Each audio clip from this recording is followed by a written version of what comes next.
यो हो बहसको साथमा कामना सेवा विकास बैंक, प्रगतिको आधार कामना सेवासँगको कारोबार।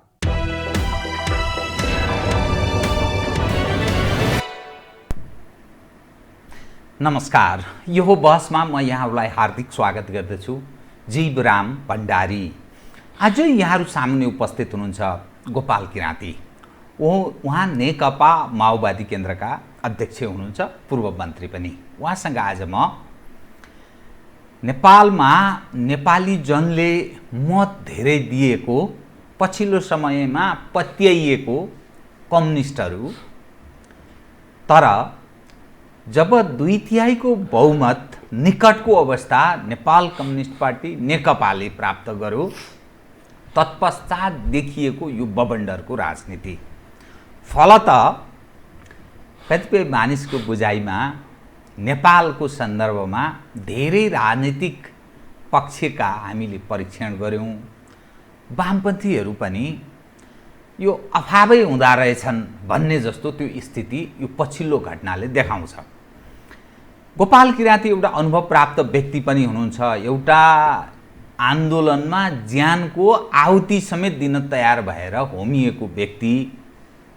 उहाँको मित्र पुष्पकमल दाहाल प्रचण्ड लगायतका जो मानिसहरू तत्कालीन माओवादीसँग आबद्ध हुनुहुन्थ्यो, गोपाल किराँती पनि त्यही पार्टीमा हुनुहुन्थ्यो, उहाँहरू अलि अप्ठ्यारोमा परेको जस्तो देखिन्छ। नेपाल कम्युनिस्ट पार्टी नेकपा बनिसकेपछि स्वभावैले गोपाल किराँतीले पार्टीको नाम नेपाल कम्युनिस्ट पार्टी माओवादी केन्द्र निर्वाचन आयोगमै दर्ता भइसकेका कारण उहाँको चर्चा हुने नै गर्ने भयो।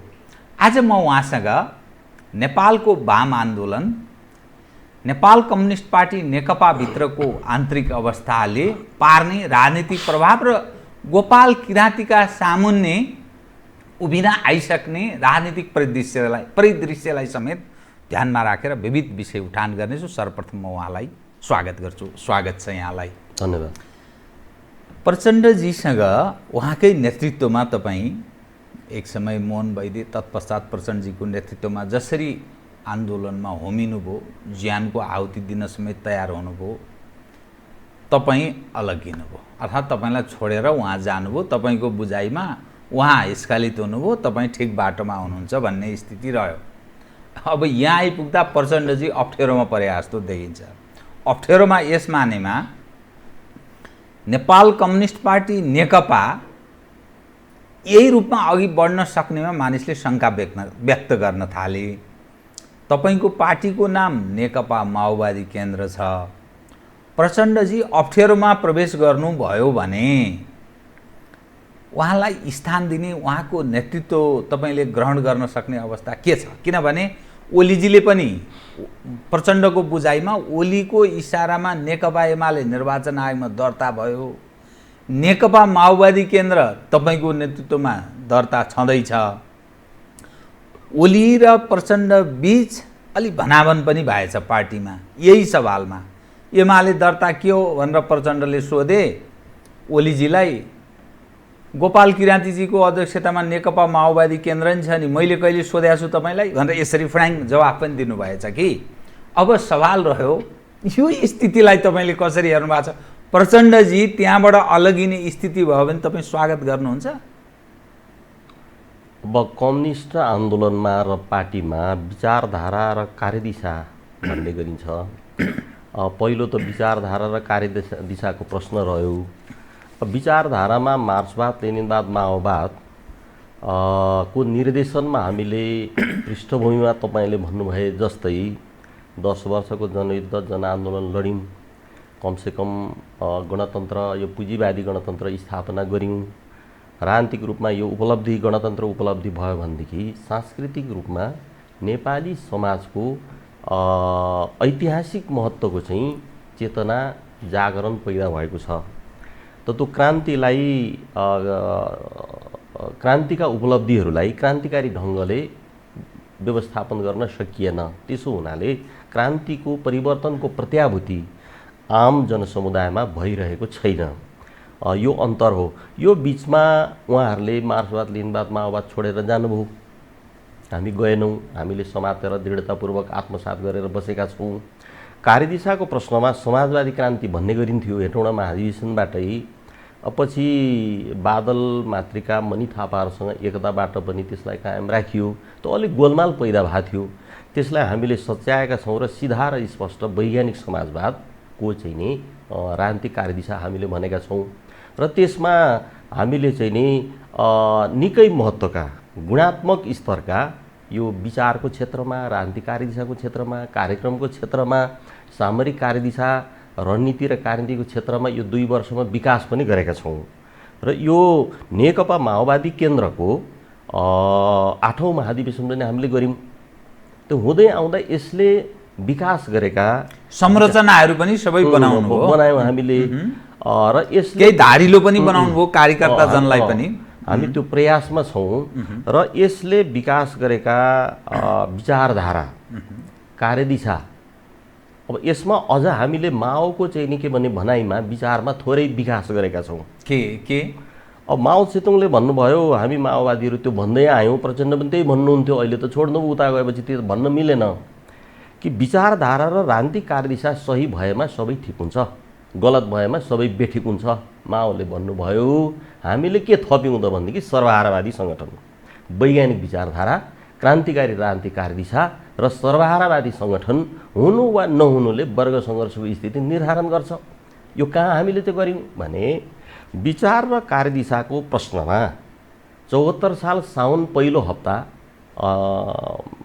जो नेकपा माओवादी केन्द्रको केन्द्रीय सचिवालयको बैठक बसियो हामीसँगै हुँदा, त्यहाँ प्रचण्डले प्रस्तुत गर्नुभयो प्रतिवेदन, हामीले थपघट गऱ्यौँ र पारित गऱ्यौँ।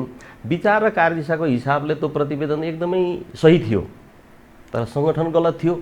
परिणाम असोजमा पुगेर चाहिँ उता एमालेतिर भाँडा घोप्ट्याइदिनु भयो। त्यसो हुनाले विचार र कार्यदिशा सही हुनै पर्यो, त्यतिले मात्रै पुग्दैन। कम्युनिस्ट पार्टी भनेको सर्वहारा वर्गको पार्टी हो, राजनीतिक पार्टी वर्गको पार्टी हुन्छ। त्यसो हुनाले सर्वहारा वर्गको पार्टी हुनाले अब विचार र कार्यदिशाको साथसाथै सर्वहारावादी सङ्गठन पनि हुनुपर्छ हामीले थप्यौँ। अब यसलाई स्वीकार गरेर चाहिँ प्रचण्ड वा कोही आउनुहुन्छ भने त नआइज भन्न मिल्दैन। अब जसरी चाहिँ नि अपराधी आउनुभयो भने जब तपाईँ अध्यक्ष हुनुहुन्छ नि, खुरुक प्रचण्डजीलाई अध्यक्ष छोडिदिन सक्ने स्थिति छ कि त्यो प्रक्रिया? त्यो त हुँदैन, त्यो धेरै छलफल गर्नुपर्छ। उहाँले आत्मआलोचना गर्नु पर्यो सार्वजनिक रूपमा। तपाईँ श्री वरिष्ठ पत्रकार श्री जीवराम भण्डारीसँगको अन्तर्वार्तामा हिजो मैले गल्ती गरेँ, उत्पीडित वर्ग अथवा सर्वहारा वर्ग, नेपाली जनता, देशभक्तहरूले चाहिँ मलाई क्षमा दिनुहोस्, म आत्मआलोचना गर्दछु भन्नु पर्यो प्रचण्डले। किनभने उहाँले गल्ती गर्नुभएको छ, बर्बाद गर्नुभएको छ।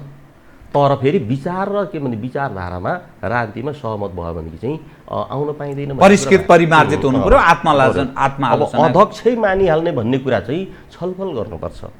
त्यत्तिकै आउने बित्तिकै हिजोको अध्यक्ष आज पनि अध्यक्ष हुने भन्ने कुरा त नहोला।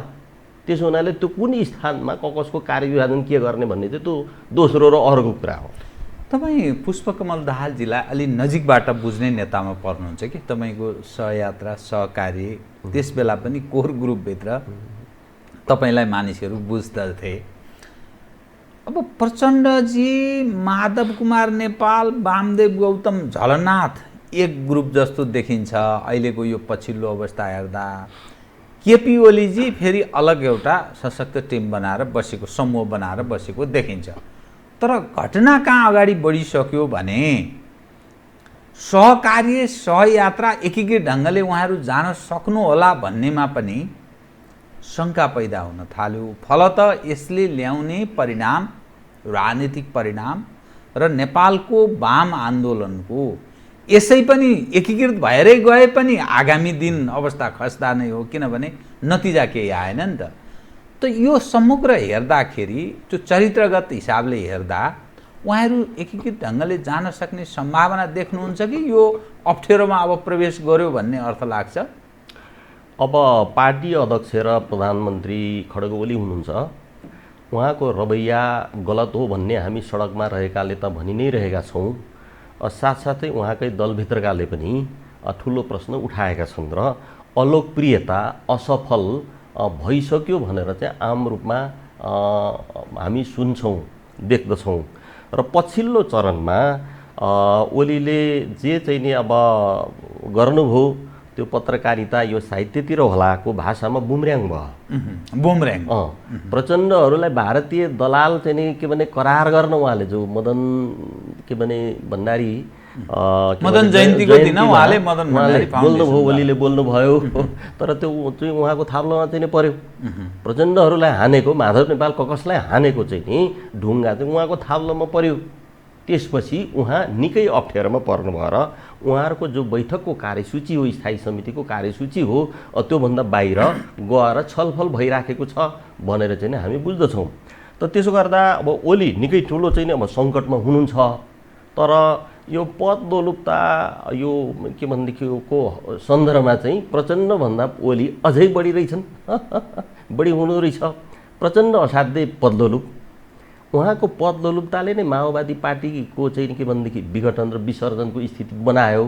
त त्योभन्दा पनि चर्को अब खड्गो ओली त भइसकेपछि के देखिन्छ भने ओलीले छोड्दै नछोड्ने, नछोडिसकेपछि छोडाउनु पर्यो अरू त्यो समूहले।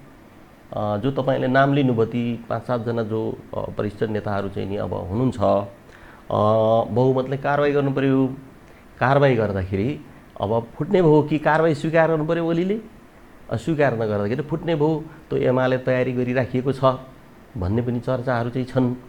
त त्यसले कारवाही स्वीकार गर्नुको अर्थ उहाँको राजनीतिक चाहिँ त्यो मृत्युपत्र जस्तो हुने हो? त्यस्तो हुँदैन। त्यो त आन्तरिक हुने भयो नि त। उहाँहरूकै दलको हाम्रो पार्टीले, अर्को पार्टीले, काङ्ग्रेस पार्टी वा कसैले कारवाही गरिदिए त्यो वर्ग सङ्घर्ष विषय हुन्थ्यो। यद्यपि उहाँहरूको बिचको सङ्घर्ष चाहिँ वर्ग सङ्घर्ष जस्तै देखिन्छ, हुने कुरा भइहाल्यो। त त्यसो गर्दा अब त्यसपछिको स्थिति के हुने भन्ने कुरा त अरू दलले चाहेर चाहिँ नि सरकार कायम राख्ने वा बदल्ने भन्ने हुँदैन। आन्तरिकै भयो यो बहुमतीय प्रणाली जो छ त्यो डबल नेकपासँग, जसलाई हामी बुर्जुवा नेकपा भन्छौँ, अभिजात वर्गीय अब नेकपा भन्छौँ, उसँग पर्याप्त बहुमत छ। त्यसो हुँदा कसलाई प्रधानमन्त्री राख्ने हो चाहिँ कसलाई हटाउने हो भन्ने उसले निर्णय गर्नुपर्छ। यही प्रणालीमा चाहिँ यो प्रणाली भङ्ग भएको स्थिति अहिले परिकल्पना नगरौँ। त त्यसो भङ्गको काहीँ सम्भावना पनि तपाईँ देख्नुहुन्छ कि के देख्नुहुन्छ? दाउ खोजिराखेका छन्। किनभने अब ओली सरकारले जे जति ज्यादती बदमासीहरू गर्दछ दुनियाँलाई थाहा छ। यो चाहिँ के भनेदेखि जहाजको वाइट बडी काण्ड 33 किलो कि 38 किलो के भने क्विन्टल सुनको चाहिँ नि काण्ड हुँदै आउँदाखेरि चाहिँ नि यो कोरोना प्रकोप जब सुरु भयो, हवाई जहाज भाडामा पनि 40-42 लाख रुपियाँ कमिसन खाएको, औषधि खरिद बिक्रीमा करोडौँ भइराखेको र चाहिँ नि उहाँको मन्त्रीमण्डलका जो साथीहरू मन्त्रीहरूले जुन चाहिँ के भने कमिसनको घोटालाको काण्ड मचाउँछन्, अब संसदमा त्यस्तो केही भएको छैन भनेर चाहिँ प्रधानमन्त्री ओली भन्नुहुन्छ। त्यो त जनताले छ्याङ्गै देख्ने कुरा भयो। त यसो हुँदै आउँदाखेरि उहाँले चाहिँ नि तपाईँको उहाँ जो चाहिँ अब उहाँले हासिल गरेको श्रेय भनेको त्यो पनि नेपाली जनता, देशभक्त जनताको जागरण र दबाब र चाहिँ नि त्यही भित्रका अहिले झलनाथहरू चाहिँ बोलिराख्नु भएको छ। त्यो बेला त मानेका थिएनौँ त नयाँ नक्सा चाहिँ के भनेदेखि प्रकाशित गर्न, निर्णय गर्न, हाम्रो दबाबमा आयो भन्ने वामदेवहरू चाहिँ जो भनिराख्नु भएको छ। जे होस् त्यो निचोरिएर पेलिएर उहाँले ल्याउनु भयो। उहाँको कार्यकालमा उहाँको नेतृत्वको सरकार ल्यायो, संविधान संसदमा राम्रो काम यति हो। तर पचाउन चाहिँ के भनेदेखि त्यसलाई जोगाउन उहाँ सकिराख्नु भएको छैन। यो स्थितिमा अब प्रचण्डले प्रधानमन्त्री गत वर्ष पहिलातिर चाहिँ नि पालो पालो के भन्ने पनि अब चर्चा चाहिँ नि सुनिएको हो, भद्र सहमतिको नाम, भद्र सहमति। अब प्रचण्डले त्यही खोज्नुभयो भने चाहिँ त्यो दल सिधै विभाजन र विघटन हुन्छ। त्यसो हुनाले अङ्ग्रेजीमा भन्ने गरिन्छ किङ बन्ने र किङ मेकर बन्ने। प्रचण्ड किङ बन्न खोज्नुभयो भनेदेखि चाहिँ धेरै ठुलो उहाँहरूलाई विनाश भोग्नुपर्छ। उहाँलाई किङको अवसर प्राप्त हुँदैन, त्यो पार्टीभित्र गाह्रो छ, त्यो गलत हुन्छ। अब किङ मेकर बन्नुभयो भने उहाँहरू चाहिँ बच्नुहुन्छ अहिलेलाई भन्ने लाग्छ। उहाँहरूको पार्टी त बच्छ, अनि जनताको तर्फबाट चाहिँ रिकगनाइज हुने सम्भावना कतिको देख्नुहुन्छ? अब त्यो त क्रमशः अब ओह्रालो लाग्यो। त्यसो हुनाले ओह्रालो लागेको मृगलाई अब सबैले ढुङ्गा हान्छन्। त्यो ढुङ्गा हान्छन्, ओह्रालो लाग्यो। अब सगरमाथा सोलुखुम्बुबाट झापा पुगे जस्तो अब पुगिसकेको छैन, अब ओह्रालो लाग्यो। मैले झापा यस कारण भनेको कि कचन कवल भन्ने जुन ठाउँ छ नेपालको सबभन्दा होचो ठाउँ, सगरमाथा माउन्ट एभरेस्ट, त्यस कारण भने त्यस्तो ओह्रालो लाग्यो, ढुङ्गाले हान्ने कुरा चाहिँ भयो कि उहाँहरूको सम्बन्धमा अब त्यही अब माओवादको सिद्धान्त छोड्नु हामी नछोड्ने भनेर त्यो विलय, हामीले विलय भन्यो, विलयमा हामी गएनौँ। 74 साल हिउँदोतिर तपाईँहरूसँगैको अन्तर्वार्ता छलफलहरूमा सबै तिनीहरू गए। जस्तै तपाईँले सोध्नु भएको थियो, म स्मरण गरौँ अहिले उहाँहरूको स्थिति कि त्यही बेला हामीले भनेका थियौँ कि अभागीको खाने बेलामा रिस, सबै त्यहाँ गएर राजपाट गर्न पुगे, तिमी चाहिँ नि के भनेदेखि क्या हो भनेर सोध्नु भएको थियो। हामीले के भनेका थियौँ भने ओली चिनेकै विष्ट हो, प्रचण्ड पनि चिनेकै विष्ट हो। 15 वर्ष हामी एउटै कमिटीमा रह्यौँ, अध्यक्ष म सदस्य। र समाजवाद खोजौँ भनेर जो नारा दिनुभयो 74 सालको निर्वाचनमा, समाजवाद खोजौँ, ओली र प्रचण्ड रोजौँ नारा दिनुभयो। अत्याधिक बहुमत उहाँहरूले प्राप्त गर्नुभयो, नेपाली जनताले दिए, ठिक गरे त्यो। अब ओली चिनेकै विष्ट, प्रचण्ड चिनेकै विष्ट। त्यसो हुनाले 3-4 वर्ष मैले भनेको थिएँ बेला 3-4 वर्ष लाग्छ कि रेडियो नेपालमा एउटा गीत बज्छ, त्यो गीतलाई मोडेर चाहिँ नि नेपाली जनताले गाउनुपर्ने हुन्छ, परिस्थिति हुन्छ। त्यो भनेको माया गर्नेको चोखो माया पनि देखियो भन्ने बोलको गीत मोडेर गाउनुपर्छ नेपाली जनताले। त्यो अब मोडेर कसरी मोडेर गाउने भन्दा ओली र प्रचण्डको समाजवाद पनि देखियो, ओली र प्रचण्डको स्थिरता पनि देखियो, ओली र प्रचण्डको के भनेदेखि समृद्धि पनि देखियो भनेर जब नेपाली जनताले गीत गाउनु पर्ने छ 3-4 वर्षमा, त्यसपछि हाम्रो पालो आउँछ। त्यसको लागि हामीले पार्टी पुनर्गठन गर्दैछौँ भनिराखिएकोमा 4 वर्ष होइन 2 वर्षमै अब देखियो नेपाली जनताले त्यो गीत गाउनुपर्ने चाहिँ परिस्थिति भइगयो, गाइँदैछ अहिले। त्यसो हुनाले मुख्य चाहिँ सिद्धान्तमा, विचारमा प्रचण्ड र हाम्रो अन्तर हो। फेरि जुन प्रणाली हामीले स्वीकार गरेका छौँ के भने देशको प्रधानमन्त्री ओली डबल नेकपाको चाहिँ के भनेदेखि अब नेता भइसकेपछि अब मेरो पनि प्रधानमन्त्री हो, हाम्रो पनि प्रधानमन्त्री हो। त हाम्रो देशको प्रधानमन्त्रीले जुन चाहिँ नि रवैया अपनाए त्यसो नगरेको भए राम्रो हुन्थ्यो। अहिले अब सङ्कटकाल लगाउने हो कि संसदै विघटन गर्ने हो कि के जाति भन्ने जुन चर्चाहरू भइरहेको छ, अब सङ्कटकाल लगाउने जो चाहिँ परिस्थिति एक कोरोनालाई देखाएर मात्रै त हुँदैन होला, अरू प्रतिपक्ष पनि छन्, विभिन्न छन्।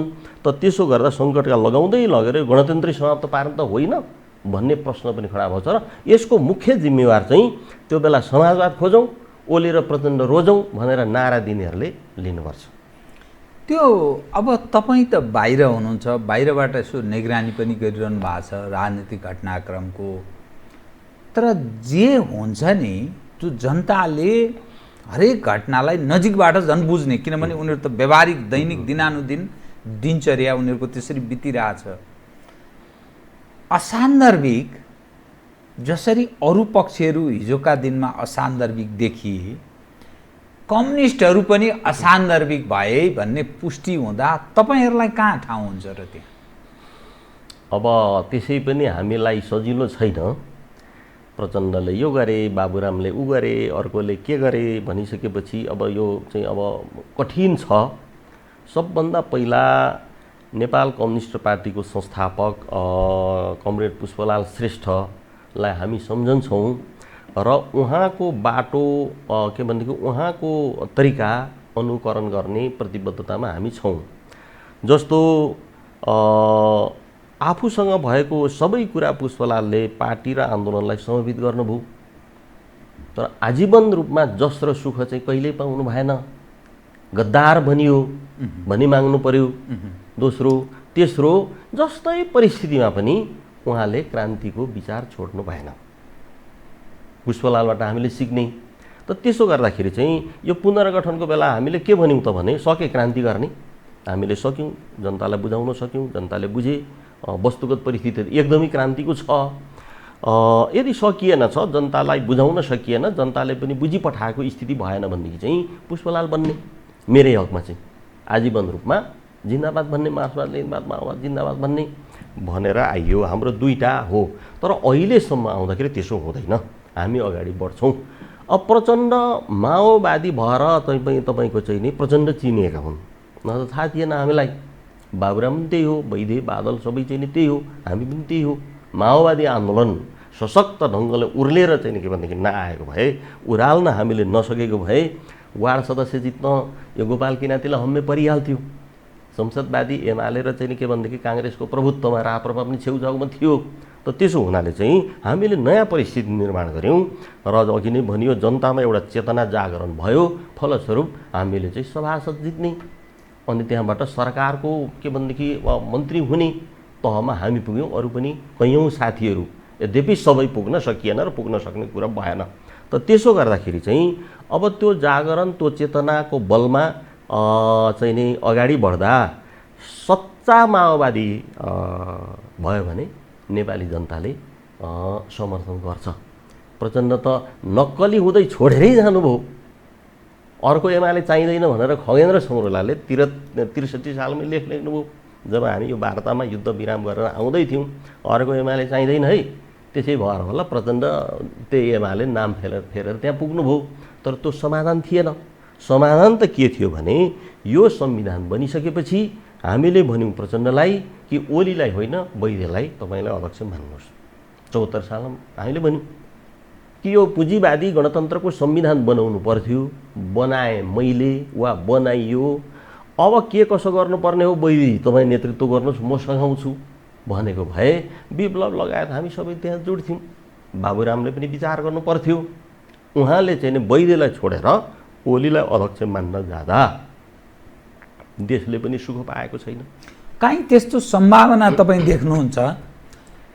प्रचण्डजी ओलीबाट अलग भएर तपाईँ, विप्लव, मोहन वैद्यजीहरू संयुक्त सबै फेरि एक ठाउँमा उभिने अवस्था काहीँ बन्न सक्ने चान्स देख्नुहुन्छ तपाईँ यो स्थितिमा? अब त्यो अघि सुरुमा भने जस्तै अहिले त देखिन्न। प्रचण्डले निकै मार खानुपर्छ। त्यो मारको सिलसिलामा मिडियामा अहिले नआएको, अब अन्तिम पर्दा ओलीको एउटा चाहिँ नि गम्भीर कदम, प्रधानमन्त्री ओलीको प्रचण्डसँग लड्नको निम्ति गम्भीर कदम, अख्तियारको मुद्दामा प्रचण्डलाई जेल हालिदिने हुनसक्छ। महेश बस्नेतले त्यहाँ दर्ता गरेका छ अन्तिम पर्दा। अब अघि नै भनियो अन्तर पार्टी सङ्घर्षमा कम्युनिस्ट पार्टीभित्र पार्टी सदस्यमाथि हात उठाउन हुँदैन, त भन्न पनि हुँदैन, कि बराबरी हो। त्यो माथि कोही छ, कोही तल छ, कोही कार्यकारी छ, कोही चाहिँ नि सदस्य मात्रै छ। अब त्यो त तपाईँको चाहिँ कार्यविभाजनको कुरा हो। कोही अध्यक्ष भए, कोही सदस्य सचिव भए, कार्यविभाजनको कुरा हो। अरू पार्टी सदस्य बराबरी हो, जसरी नेपाली नागरिक सबै बराबरी भनिए जस्तो। त्यसो हुनाले पार्टी के भन्छ अन्तर पार्टी सङ्घर्षमा राज्य शक्तिको दुरुपयोग गर्नु हुँदैन। यो चाहिँ स्टालिनबाट विश्वमा कम्युनिस्टले सिकिएको, उहाँले दुरुपयोग गर्नुभयो, बडा गल्ती गर्नुभयो भन्ने टिप्पणी छ। त्यसो हुँदाहुँदै पनि मुख्य रूपले चाहिँ 70% चाहिँ स्टालिन फेरि क्रान्तिकारी हुनुहुन्थ्यो। माओको चाहिँ नि मूल्याङ्कन हामी मान्दछौँ। त्यसो गर्दाखेरि चाहिँ अब पार्टीभित्र अन्तर पार्टी सङ्घर्षमा राज्य शक्ति प्रयोग वा दुरुपयोग नगर्ने भने छुट्टै कुरा, प्रयोग गर्ने भने त्यो पनि तयारी भन्ने हामी त बुझ्छौँ। त्यसपछि लन्ठै साहबको स्थिति हुन्छ। प्रचण्डमाथि त्यो तरवार झुन्डियो, त्यो छ। त्यसो हुनाले चाहिँ अन्तर्राष्ट्रिय पनि केही परिस्थिति छ कि प्रचण्डको प्रतिकूल? अब किनभने नरसंहार, जनहत्या यी यावत जो अन्तर्राष्ट्रिय कोर्टमा जान्छ। चिनिया चाहिँ कम्युनिस्ट पार्टी चाहिँ मानार्थ मित्र होला। त्यो चिनिया कम्युनिस्ट पार्टीले राज्यको तहमा असंलग्न परराष्ट्र नीति पालन गर्दै आएको छ। माओ र चाओको पालादेखि नै चाहिँ नि अब सर्वहारा अन्तर्राष्ट्रवादी हुनुपर्छ कम्युनिस्ट, तर चिनले त्यसो गरेको छैन। पछिल्लो चरण त्यसो गरेको छैन, गर भन्ने कुरा पनि भएन। त्यसो हुनाले अन्तर्राष्ट्रिय अब यो चाहिँ अब छिमेकी सम्बन्धको हकमा मानार्थ अब चाहिँ नि अब साथी होला, त्योभन्दा बढी त होइन। र जनयुद्धको लागि चाहिँ के भने अपराधीकरण गर्ने कुरा गरेर के भनेदेखि सजाय हुने अन्तर्राष्ट्रिय विविध भन्ने कुरामा त फेरि हामी एक ठाउँ भइहाल्छौँ। पार्टीको तहमा नभए पनि भर्खरै बाबुराम भट्टराईले बोल्नुभएको पढियो कि रेशम चौधरी दोषी ठहरिए भने प्रचण्डजी र हामी दुइटै जेल जानुपर्छ। त्यसो भने बाबुराम वैद्य विप्लव पार्टी एउटै नभए पनि जनयुद्धको उपलब्धि चाहिँ यिनले चाहिँ के भनेदेखि चाहिँ नि मानौ हजम गर्ने अथवा चर्कै भाषामा लुट्ने काङ्ग्रेस र एमाले राष्ट्रपति चाहिँ काङ्ग्रेसलाई चाहिने जनयुद्ध तपाईहरुले गर्दिने लुट्ने चाहिँ अर्कोले भन्न खोजे। राष्ट्रपति कुर्सी चाहिँ तिनलाई चाहिने काङ्ग्रेस र एमालेलाई चाहिने। अनि त्यो जनयुद्ध चाहिँ अहिले गणतन्त्र भइसक्यो। जो कसले ल्याएको जो माओवादीले ल्याएको। काङ्ग्रेस र एमाले त गणतन्त्रको निम्ति लडेका थिएनन्। हामीले गणतन्त्र खोज्दा नै चाहिँ नि सङ्कटकाल लगाउने सेना परिचालन गर्ने विविध चाहिँ नि अब गरियो। त भनिसके पछाडि अब यहाँ भइदियो के भनेदेखि चाहिँ यो ढेँडो र चाहिँ हनुमानको कुरा जस्तै काम गर्ने एउटा जस पाउने अर्को भने जस्तै यसमा पनि फेरि के भनौँ भने त्यो बेलाका हाम्रै पार्टीका नेताहरूले तरिका पुर्याएनन्।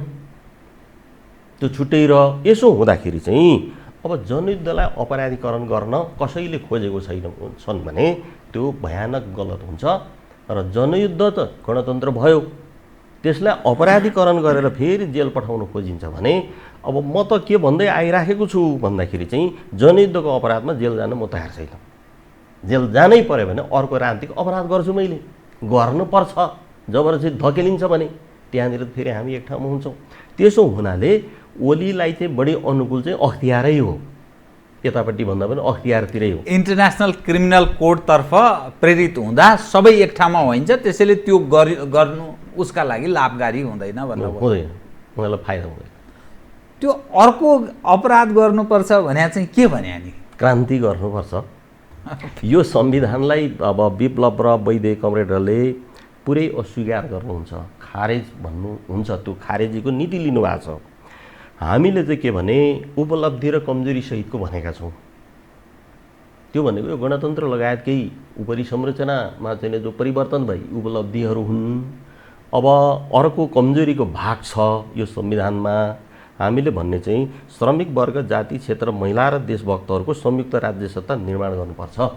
र यो निर्वाचन प्रणाली जो अहिलेको छ दलाल पुँजीवादी निर्वाचन प्रणाली हो, यसलाई हटाएर समाजवादी निर्वाचन प्रणाली अख्तियार गर्नुपर्छ, लागू गर्नुपर्छ। त्यसको निम्ति यो संविधानको पुनर्लेखन गरियोस् भन्ने हामीले नीति लिएका छौँ। त त्यसो गर्दाखेरि चाहिँ आधा के भनेदेखि चाहिँ नि अब उपलब्धि हुनाले हामीले मानेका छौँ, आधा चाहिँ के भनेदेखि चाहिँ कमजोरी, जो जघन्य कमजोरी हुनाले वर्ग सङ्घर्ष जारी छ। कम्तीमा हामी के भन्न सक्छौँ भने यो संविधान मान्दैनौँ। जबरजस्ती हामीलाई चाहिँ के भनेदेखि अपराधीकरण, जनयुद्धलाई अपराधीकरण गरिन्छ भने हामी त्यसो त भन्छौँ।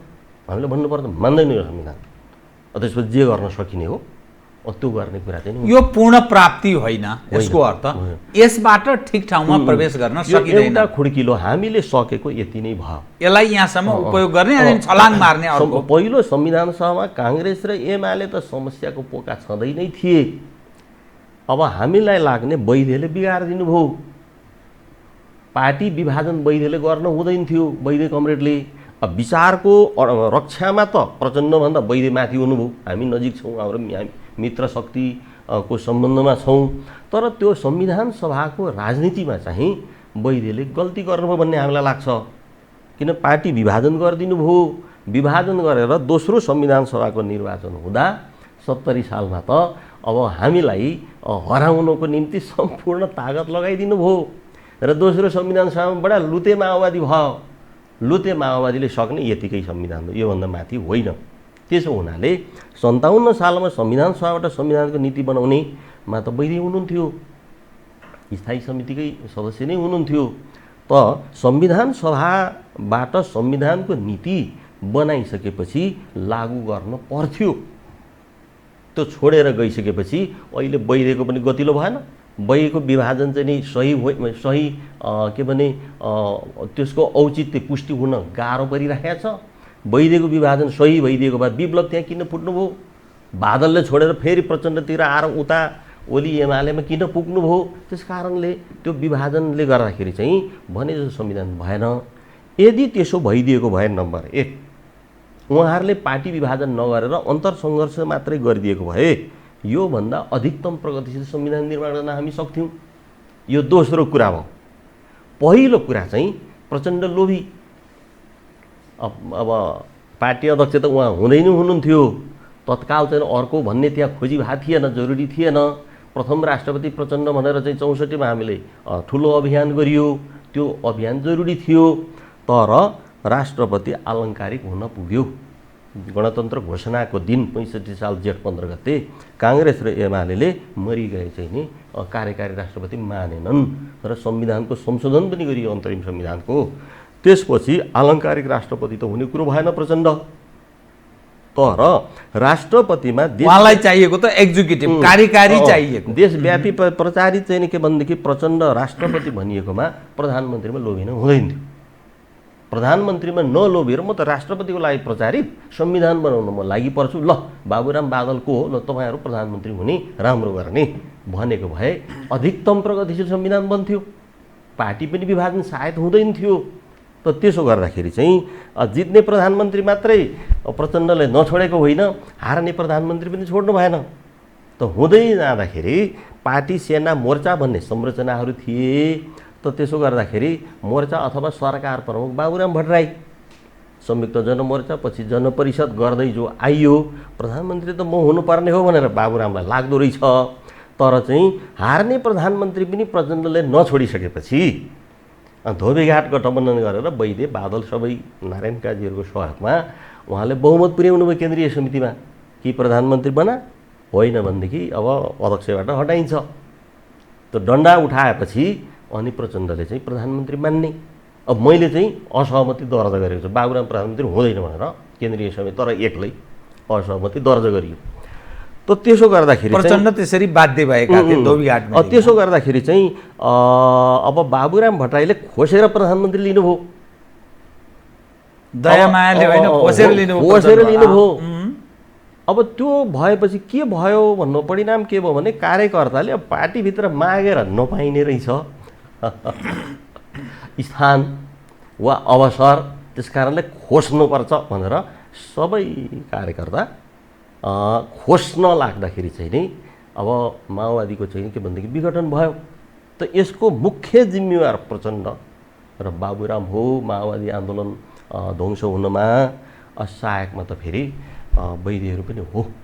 राष्ट्रपतीय प्रणालीको कुरा गर्न थाल्नु भएको छ नि त प्रचण्डजी, बाबुरामजी, अरूहरू पनि। त्यो हिजैदेखि हो, त्यो भइरहेको। राष्ट्रपति निर्वाचित हुनुपर्छ भन्नुहुन्छ, तर उपराष्ट्रपतिको विषयमा बोल्नुहुन्न। व्यक्तिवादको समस्या हेर्नुहोस् न। र राष्ट्रपति कार्यकारी जननिर्वाचित हुनुपर्छ भन्ने नीतिमै हामी आयौँ र हामी अहिले पनि छौँ। साथसाथै उपराष्ट्रपति हुनु पर्यो। उहाँहरू यो अहिलेको जुन अवस्था छ नि, यथास्थितिमा हेर्दाखेरि यो सिस्टम उपरै मानिसले प्रश्न उठाउन थालेका छन्। नचल्ने रहेछ है भन्ने खालको अवस्थामा नयाँ पुस्ता पनि प्रवेश गरेको छ। त्यसकारण अलिकति फेरि 8-10 वर्ष धकेल्नका लागि यही जो कागहरू छन् नि, कागले अनि कोइलीको रूप धारण गरेर फेरि अब राष्ट्रपति हामीले हिजै भने हो भनेर त्यो कोइलीको रूपमा प्रवेश गर्ने सम्भावना कतिको देख्नुहुन्छ? अब किनभने यो असफल भएपछि के गर्ने त? 8-10 वर्ष धकेल्नलाई अहिले त्यो सम्भावना छैन। किनभने त्यहाँको जो चाहिँ अब के भने यो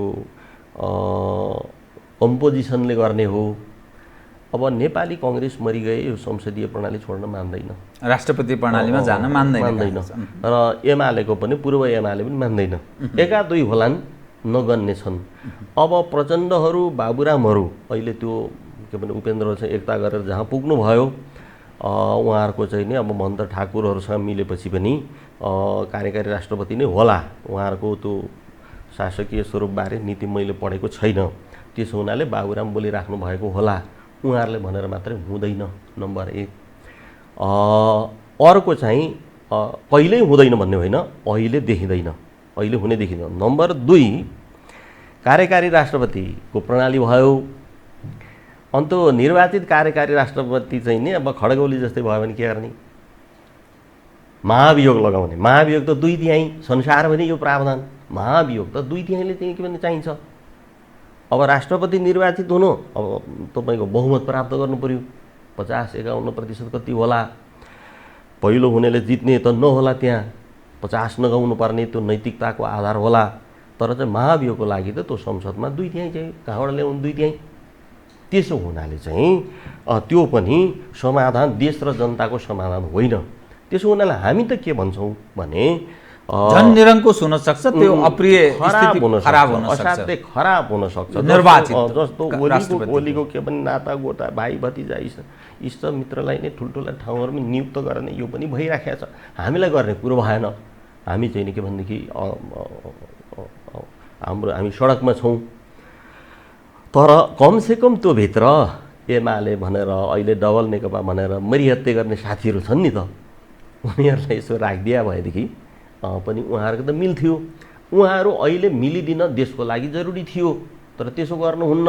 त्यसो हुनाले ओली जस्तै के भनेदेखि जननिर्वाचित राष्ट्रपति भयो भने तपाईँ झन् समस्या पार्छ। र हामी त के भन्छौँ भने यो श्रमिक वर्ग, जाति क्षेत्र, जाति माने सबै क्षेत्र, महिला र देशभक्तहरूको संयुक्त राज्य सत्ता निर्माण गर्नु पर्यो। समाजवाद उन्मुख जो संविधानमा भनिएको छ त्यो समाजवाद चाहिँ त्यसरी बनाउनु पर्यो। समाजवाद मतलब श्रमिक वर्गको सत्ता हो, मजदुर किसानको सत्ता हो।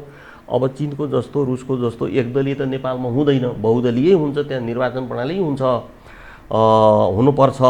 अनि यो निर्वाचन प्रणालीलाई समाजवादी निर्वाचन प्रणालीमा लैजाउँ। समाजवादी निर्वाचन प्रणाली भनेको चाहिँ मजदुरको जनसङ्ख्या नेपालमा जति छ अथवा 21% छ भनेपछि सङ्घीय प्रतिनिधि सभामा 21% मजदुरको तोकिएको चाहिँ प्रतिनिधित्व हुनु पर्यो। 65% किसानको जनसङ्ख्या नेपालमा छ भनेपछि 65% किसानको प्रतिनिधि सङ्घीय प्रतिनिधि सभामा हुनु पर्यो। 14-15% बाँकी जो रह्यो पुँजीपति, त्यसलाई देशभक्त पुँजीपति मानौँ। त्यो 14-15% देशभक्त पुँजीपतिको हुनु पर्यो। उपस्थितिको आधारमा त्यसरी चाहिँ श्रमिक वर्गीय निर्वाचन प्रणाली हुनु पर्यो। त्यहीभित्र आधा महिला बनाइदिउँ, आधा पुरुष, जातिहरूको पनि जनसङ्ख्याको आधार किसान मजदुर पुँजीपति अन्तर्गत चाहिँ राखिदिउँ। यसो गर्दाखेरि चाहिँ नि हामीलाई लाग्छ संसदीय भए पनि भयो, राष्ट्रपति भए पनि भयो, जे गर्दा पनि देशको सही प्रतिनिधित्व हुन्छ। र नेपालमा चाहिँ पृथ्वीनारायण शाहद्वारा सुरु गरिएको यो चाहिँ नि हामी त भूगोल केन्द्रीकरण भन्छौँ, अरू एकीकरण भन्छन् कि ल एकीकरण नै सही मानिदिउँ कि राष्ट्रिय एकीकरण हामी सम्पन्न गर्छौँ। त्यो पुरानो राष्ट्रिय एकीकरण भयो, अब नयाँ राष्ट्रिय पूर्णता प्राप्त यसरी हुन्छ, नयाँ राष्ट्रिय एकीकरण गरौँ जो समाजवादी तहको होस्। त्यसो हुनाले उहाँ अब के भने अब प्रचण्डलाई जुन राष्ट्रपति हुनु मन छ, उहाँलाई राष्ट्रपति मात्र वकालत गर्ने, बाबुरामले त्यो मात्र वकालत, त्यसरी हुँदैन। त्यसै हुनाले समस्या। र उपराष्ट्रपति पनि जननिर्वाचित हुनु पर्यो। यही अवस्थाको जुन संरचना छ नि, यही स्थितिमा प्रचण्डलाई नेपाल कम्युनिस्ट पार्टी नेकपाभित्र कुनै स्थान प्राप्त हुने, कुन अर्थमा भन्या भने प्रधानमन्त्री पनि उहाँलाई प्राप्त हुने, यही उहाँहरूको जुन पार्टीको स्थिति छ त्यो भित्र भोलि महाधिवेशनबाट निर्वाचित पार्टीको अध्यक्ष पनि हुने, त्यस्तो सम्भावना तपाईँ देख्नुहुन्छ कि अब गाह्रो? अब त्यो उहाँलाई स्थान छैन, अब हुने भनेको ढाक्रे नै हो त्यो पार्टीमा, गाह्रो छ। त्यो कस्तो भने त्यहीँ गएर विचार सङ्घर्ष गरौँ भन्ने उहाँहरूको कुरा हो। मैले के भनियो भने जब मान्छे नाचिन्छ, मान्छे नाच्दा भिरोको टुप्पोमा उभिएर नाच्यो भने परिणाम के हुन्छ उहाँहरूलाई सोधियो। हो, एमालेसँग गएर 60-40 सङ्गठन, 60% एमाले, 40% प्रचण्डहरू, 51%ले नीति र नेतृत्व ठेगान लगाउँछ भने प्रचण्डले त 60 मानिदिनु भयो। त त्यसो गर्दाखेरि चाहिँ नि त्यहाँ गएर विचार सङ्घर्ष गर्न खोज्नु भनेको चाहिँ भिरको टुप्पोमा गएर नाच्नु, बाजा बजाएर अझै उभ्री नाच्नु हो। त्यसको परिणाम हुन्छ भनियो, गलत ठाउँमा उहाँ पुग्नुभयो। अब विचार सिद्धान्त सबै छोडेर अभिजात वर्गीय बुर्जुवा भएको त त्यहाँ जानु ठिकै हो, तर जो क्रान्ति गर्छु भनिराख्नु भएको छ त्यो त पत्याउने कुरो भएन। अब अघि भनियो अहिलेको उहाँहरूको यो चाहिँ सङ्घर्षमा, आन्तरिक सङ्घर्षमा प्रचण्ड किङमेकर भए सफल हुन्छन् भनेको चाहिँ यो हो टेलिभिजनको प्रारम्भिक चरणमा यहाँ साथीले बोलाउनु भयो, झनै वर्ष दिन पुग्यो होला र यही कुरा गरियो एकजना साथीसँग। त्यो बेला पनि अब चर्कै थियो त्यो भित्र, त्यसबारे सोधियो। मैले के भनेको त मेरो माग त होइन, हामीले माग्ने कुरो भएन, चाहिँ अब उहाँहरूले निर्धारण गर्ने कुरा हो बहुमतको। 5 वर्षको लागि जनताले दिएको यो प्रणाली हामीले मानिसकेपछि त मानिदिनु पऱ्यो 5 वर्ष। कि माधव नेपाल प्रधानमन्त्री बनाउनु खोज्यो भने उहाँ सफल बनाउनुहुन्छ 1 वर्ष अगाडि भने। र बिस्तारै ओली विरुद्ध त उहाँहरूको मोर्चाबन्दी भएको छ। माधव नेपाल निकटका नाम चलेका नेता, अहिले नाम लिन हालौँ, उहाँले बोल्नु भएछ हिजो मात्र कि प्रचण्ड प्रधानमन्त्री होइन भनेर बोल्ने कुरा भइहाल्यो। त प्रचण्ड प्रधानमन्त्री हुनु खोज्नु भने त्यो सिधिहाल्छ, फेरि पूर्व एमालेको मिलिहाल्छन्। अस्ति वैशाख जेठमा शङ्कर पोखरेल जो 5 नम्बरको मुख्यमन्त्री हुनुहुन्छ, माधव नेपालकोमा भेटेर चाहिँ पूर्व एमाले एक हौँ भनेर नारा दिनुभएछ। ठुलो चाहिँ नि चर्चा चलेपछि अब डबल नेकपा एक हौँ भन्नुभयो। त्यो भावना त हुने कुरा भयो। त्यसो हुनाले बढी खोज्यो भने प्रचण्डले झन् पाउनुहुन्न। अहिले उहाँले चाहिँ नि के भने डटेर सङ्घर्ष किन गर्नुभयो भन्दाखेरि चाहिँ 30 वर्ष पार्टी अध्यक्ष भएर हैकम चलायो। कैयौँ कुरा त हाम्रा धारणा प्रतिनिधित्व गरे, कैयौँ कुरा त उहाँले आफू खुसी गर्नुभयो। सुरेन्द्र केसी विश्लेषकले भन्नुभयो त्यहीँ थिएछ, अब हामीले देखेनौँ। गत वर्ष उहाँले भन्नुभयो अब के भने अब यो चाहिँ अब देउवासँग मिलेर छोरी बनाए, ओलीसँग मिलेर बुहारी बनाए। यो त छ्याङ्गै छ नि त। उहाँको छोरी बुहारीले पाउनु हुँदैन भन्ने कुरा भएन। तर चाहिँ प्राथमिकता कता हो त प्रचण्डको भन्दाखेरि चाउचेसको तर्फ हो। 71 सालको केन्द्रीय समिति 72 सालको केन्द्रीय समिति बैठक संविधान यो घोषणा भए लगतैको बैठकमा मैले चाहिँ पेरिस डाँडा भनेको थिएँ, तपाईँ लेनिन बन्न चाहनुहुन्छ कि हामीलाई लेनिन चाहिएको छ? चाह्यो भने तपाईँ बन्न पनि सक्छ। लेनिन बन्न चाहने हो कि रोमानियाको चाहिँ नि निकोलाई चाउचेस्कु बन्न चाहने हो, तपाईँलाई रोज्नु पऱ्यो भनेर मैले भनेको थिएँ। चाउचेस्कुतिर प्रचण्ड दौडदै हुनुहुन्छ। यो के भने सिलसिलामा प्रचण्डको अहिलेको यात्रा चाउचेस्कु बन्ने हो, चाउचेस्कुको दिशामा हुनुहुन्छ।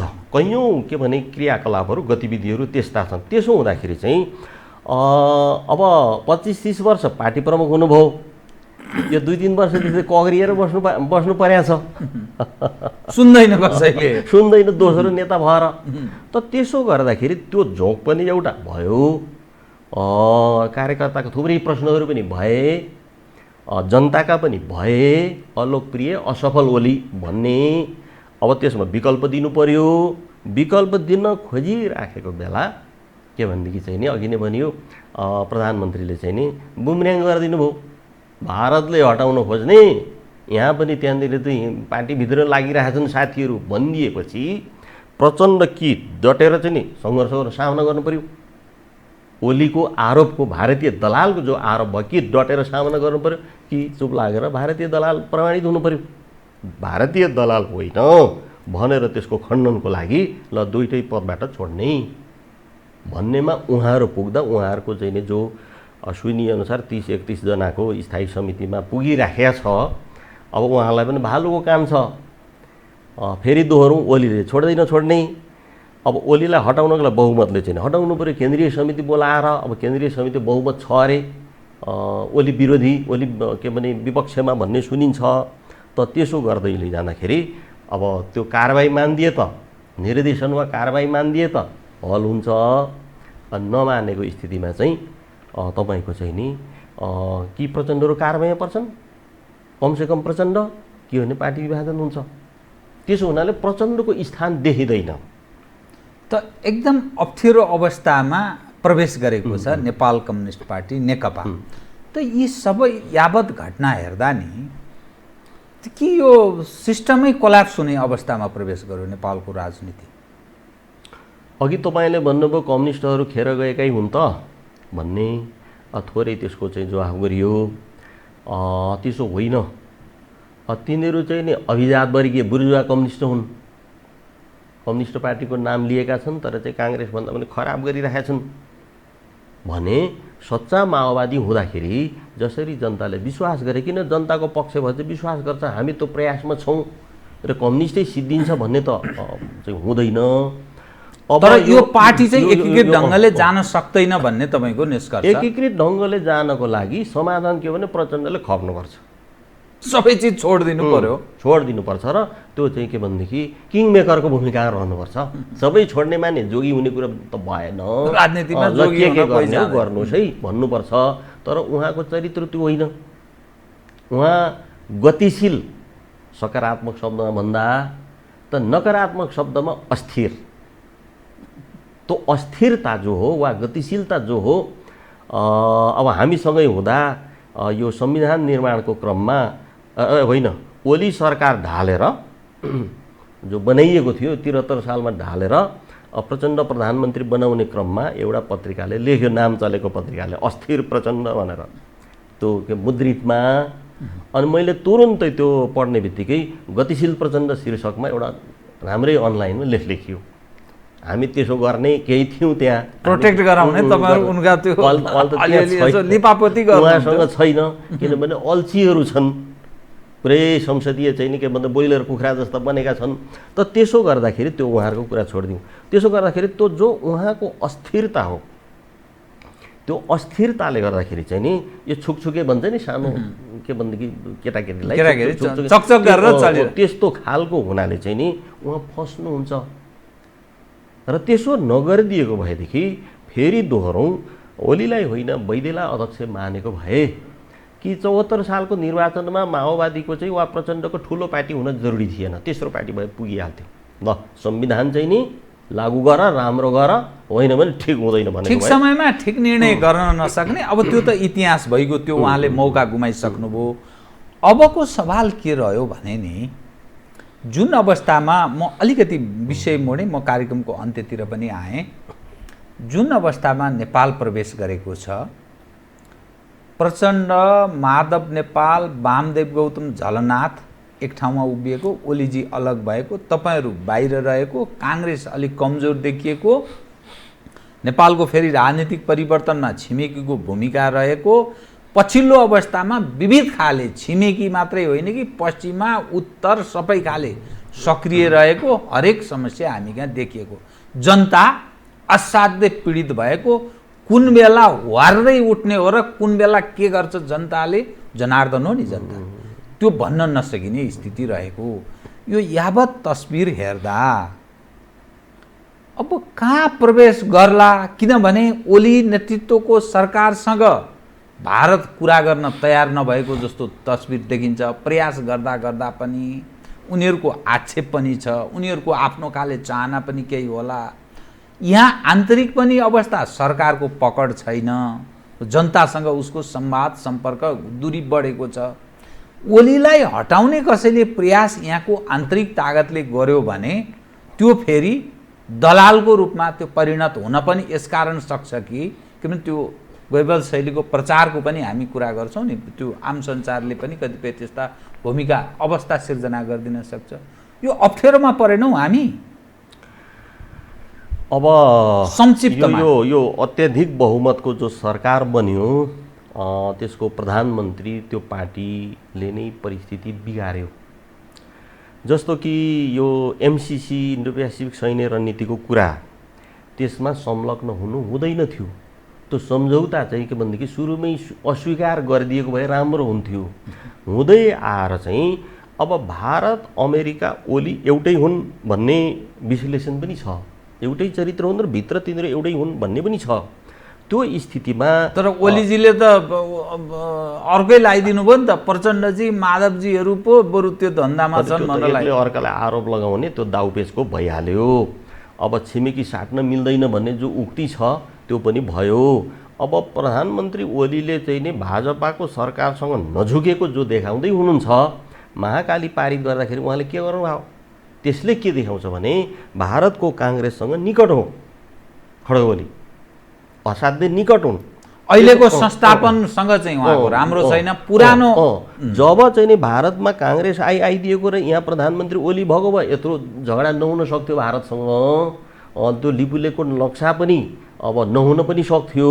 तर चाहिँ नि भाजपा र काङ्ग्रेस बिचमा जुन सङ्घर्ष छ त्यसको प्रतिबिम्बन ओलीबाट भइराखेको छ। अब त्यसो गर्दाखेरि यो एमसिसी त एमसिसीको अध्यक्ष के भनेदेखि चाहिँ नि नेपालको सन्दर्भमा अमेरिका हो भने उपाध्यक्षको भूमिकामा भारत हुने भयो छ। त्यसो हुनाले यो सङ्कट चाहिँ नि ओली सरकारले खडा गर्यो। अब समाधान कसरी गर्ने त भन्ने सम्बन्धमा पछाडि हटेर होइन, अघि बढेरै गर्नुपर्छ कि देशभक्त नेपाली जनता यस्तो जागेको स्थिति छ। यो एमसिसी भन्ने जनसाधारणलाई बोधगम्य नहोला भन्ने वर्ष दिन अगाडि लाग्दथ्यो, तर आम जनताले बुझेपछि चारैतिर चाहिँ खारेज गर, जनमत यो भइसकेपछि छाडिदिउँ त ल। यति धेरै जनमतले भनिसकेपछि भन्नुपर्नेमा अझै म्याद थप्नेतिर लागिरहेका छन्। त्यसो हुनाले चाहिँ यो अहिलेको गणतन्त्र नै अब समाप्त होला त भन्नेमा तरवार त झुन्डिएको छ। अब यो गणतन्त्र समाप्त पारेर के गर्ने अरे? राम्रो गर्नलाई राजा ल्याउने। राजा ल्याए पनि के हुन्छ त?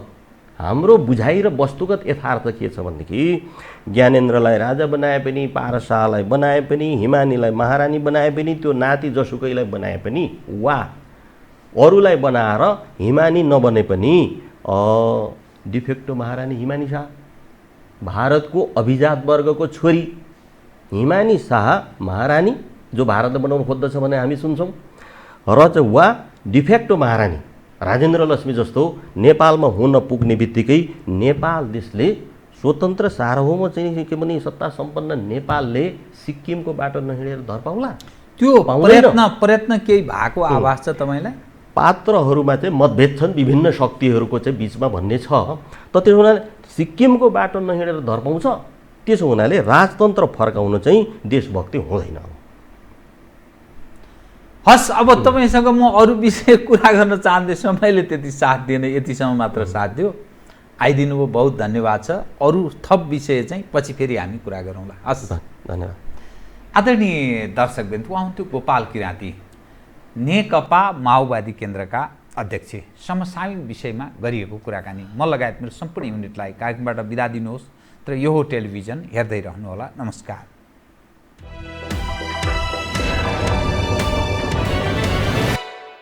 यो हो बहसको साथमा कामना सेवा विकास बैंक, प्रगतिको आधार कामना सेवासँगको कारोबार।